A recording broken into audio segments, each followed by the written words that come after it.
Roy Suryo CS mendatangi Komnas HAM pada Rabu siang. Audiensi selama 1,5 jam itu berlangsung tertutup. Kedatangan ketiga tersangka kasus fitnah ijazah palsu Jokowi ini diterima langsung sejumlah pimpinan Komnas HAM. Bersama tim kuasa hukumnya, Roy Suryo CS menyampaikan dugaan pelanggaran HAM berupa diskriminasi dan kriminalisasi selama proses hukum yang dijalani dalam kasus dugaan ijazah palsu Jokowi. Pihak Roy juga mengaku tak diberi ruang untuk menghadirkan saksi dan ahli.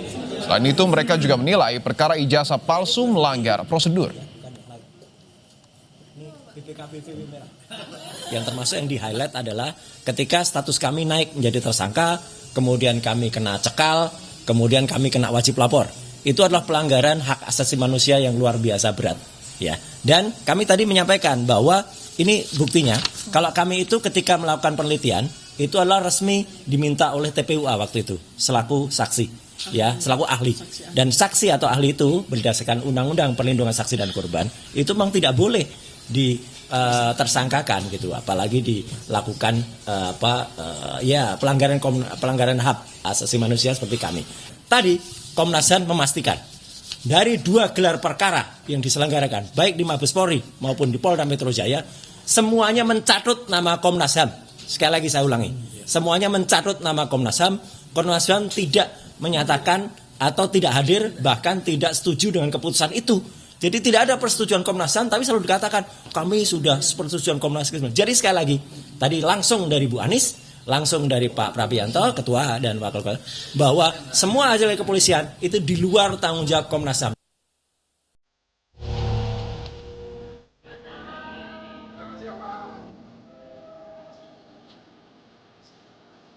Meminta Jokowi untuk memanggil, memerintahkan Kapolri, memerintahkan kepada Kapolda di Reskrimum, di situ kan sudah ada relasi kuasa.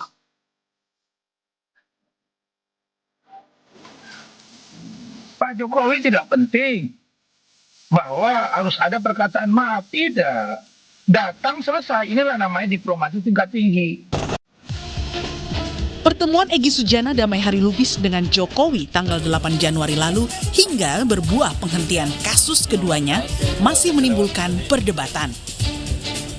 Apalagi belakangan muncul tudingan jika dalam pertemuan di rumah Jokowi kala itu turut dihadiri penyidik dan dirkrimum dari Polda Metro Jaya. Hal inilah yang membuat kubu Roy Suryo yakin jika dikeluarkannya SP3 untuk Egy dan Damai Lubis karena pengaruh Jokowi yang masih kuat. Ya, Bang Egy meminta kepada terlapor ya untuk memerintahkan Kapolri, Kapolda dan di Reskrimum dan langsung dipanggil oleh ajudannya Kompol Syarif. Di situ indikasi yang sangat kuat bahwa ini kriminalisasi. Bagaimana mungkin terlapor warga biasa bisa memerintah Kapolri, Kapolda di Reskrimum? Di mana logikanya terlapor memerintah? Berarti ada indikasi bahwa ya penyerahan berkas kami ke kejaksaan juga atas perintah terlapor. Yang sehingga terburu-buru tanpa memeriksa ahli kami, ini pasal 12 tahun loh, 8 tahun. Perintah begini. Pasal 32 dan 35. Tunggu bentar Bang. Pasal 32 dan 35 diterapkan secara main-main dan sepihak, dan saya kira itu indikasi yang kuat pengaruh dari terlapor untuk secepatnya menangkap kami. Tudingan Rismon ini dibantah relawan Jokowi Rasman Nasution. Menurut Rasman, sedari awal Jokowi justru menunggu pembuktian fitnah ijazahnya di pengadilan. Namun, jika sebelum sampai di ranah pengadilan, para tersangka mau sepakat berdamai, Jokowi menurutnya akan memaafkan. Jangan terlalu lebay ya. Jadi orang Pak Rismon, Roy, Tifa itu dibuat klaster 2 itu karena memang dilihat ada pasal-pasal yang memang mereka lakukan.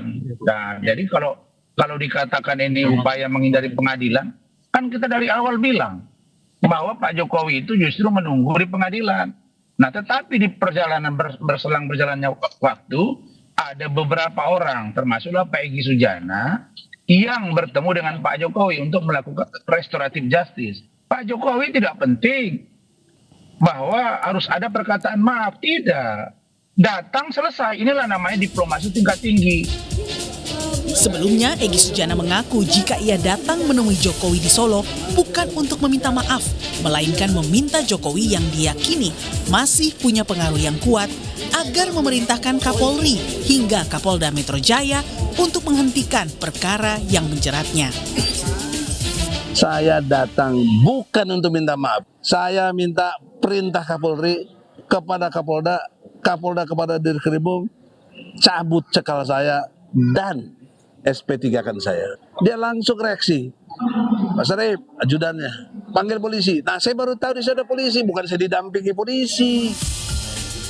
Mengenai diterbitkannya SP3 kasus Egy dan Damai Lubis pada 16 Januari, Kabid Humas Polda Metro Jaya Kombes Budi Hermanto membenarkan jika penghentian perkara dua tersangka tersebut berdasarkan hasil gelar perkara khusus untuk keadilan restoratif. Budi menambahkan, gelar perkara khusus dilakukan setelah adanya permohonan dari para terlapor dan tersangka serta mempertimbangkan terpenuhinya syarat keadilan restoratif sesuai ketentuan yang berlaku. Upaya Roy CS untuk membuktikan penetapan tersangka terhadap mereka tidak tepat terus diupayakan. Terbaru, Roy CS membawa 3 saksi ahli yang meringankan ke Polda Metro Jaya. Mereka adalah ahli digital forensik di bidang digital image processing, Tono Saksono, ahli komunikasi yang terlibat dalam penyusunan Undang-Undang ITE Henry Subiakto, dan ahli saraf dan neuroscience Zainal Mutakin. Tim Liputan, Kompas TV.